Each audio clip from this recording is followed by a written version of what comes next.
All right, guys, in today's episode, we're going to be talking all about guns. Glue guns, that is. Welcome to another episode of Graco Garage.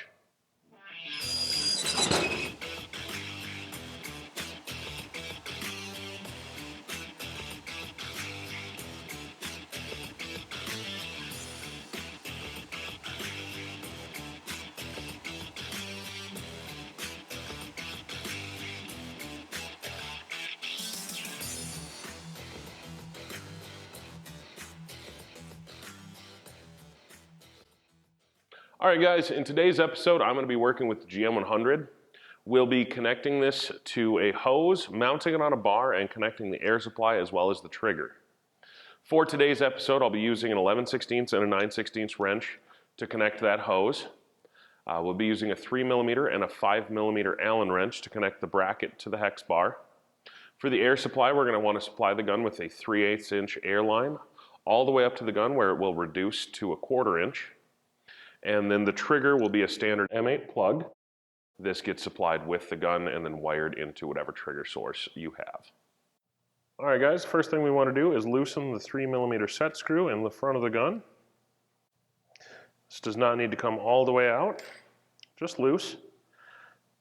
Then we will pop the solenoid out and save that for later. Next, with our 5mm Allen wrench and our 3mm Allen wrench, we'll loosen those Allen screws on the mounting bracket.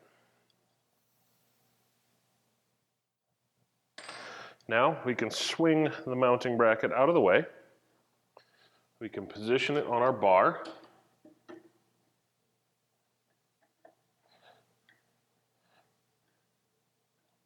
And then with enough clearance, we can swing that back into place and then tighten those back down. At this point, I want to mention that for the mounting bar, we typically prefer either a 1/2 inch diameter round bar or a 1/2 inch diameter hex bar with a 1/2 inch from flat to flat. The hex bar is going to hold those guns a lot more securely, but it doesn't really offer many options for repositioning the gun forward and backward. So then we tighten those down, get them nice and snug so that this gun doesn't move around at all. Next, we'll be taking our hose and mounting it to the back of the gun. Now that we've got the hose connected, we'll take our 9/16 wrench and our 11/16 wrench, and we'll tighten that hose down on the fitting. Next, we're going to take the cord set from the hose with the cord set from the gun. We'll spin those together until they line up, twist until you hear a click, and then strap that cord set back out of the way, typically along the hose. Next, we can go ahead and take that solenoid, place that back in, wiggle it until we feel it bottom out, and then tighten that 3mm set screw in the front again. You don't need to get too tight on that set screw, just tight enough that you don't think it's going to back out. Next, we're moving on to the nozzle installation. Depending on the installation, we can either use a 90-degree nozzle, as shown here, or in this case, we'll be installing a straight nozzle. That nozzle is going to go right on the bottom of the module, and then tighten that down the rest of the way with a 1/2 inch wrench. Go ahead and tighten that on there so it's not going to come off, but don't get too tight because you can shear off the front of that module.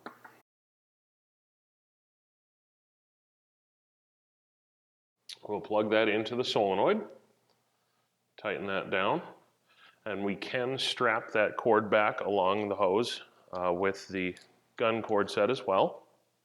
Next, we'll connect our air into the solenoid. Now this comes supplied with a 1/4 inch push to connect fitting. We also supply a 6mm push to connect fitting in the package, but here we have our 1/4 inch air hose going into our 1/4 inch to 3/8 inch adapter, and we can plug that in place. Now I do recommend supplying your guns with a 3/8 inch air hose very close to the gun and then reducing it to a 1/4 inch at the gun. This is not necessary in all applications. However, it will ensure that your guns have as much air as they need to cycle at those really high cycle rates. All right, guys, now that we've got the GM100 mounted, I'd like to take a little bit of time to talk about the air requirements for the GM100. Those air requirements are going to need to conform to ISO standard 8573-1 2010. The requirements for particulate follow category number 7, for water, number 4, and for oil, number 4. In addition to the ISO standard, if this gun is going to be installed in a dusty or dirty environment, I do recommend adding the muffler kit to the solenoid. That muffler kit can be found in the GM100 manual, referenced on Graco.com/InvisiPac support. Those muffler kits are going to help prevent any dust or debris from getting back down inside those muffler ports and contaminating the internal workings of the solenoid. So with that, guys, we've installed the GM100. We talked about the air requirements. I think this gun is good to go, so thank you for joining me on another episode of Graco Garage. Have yourselves a great day.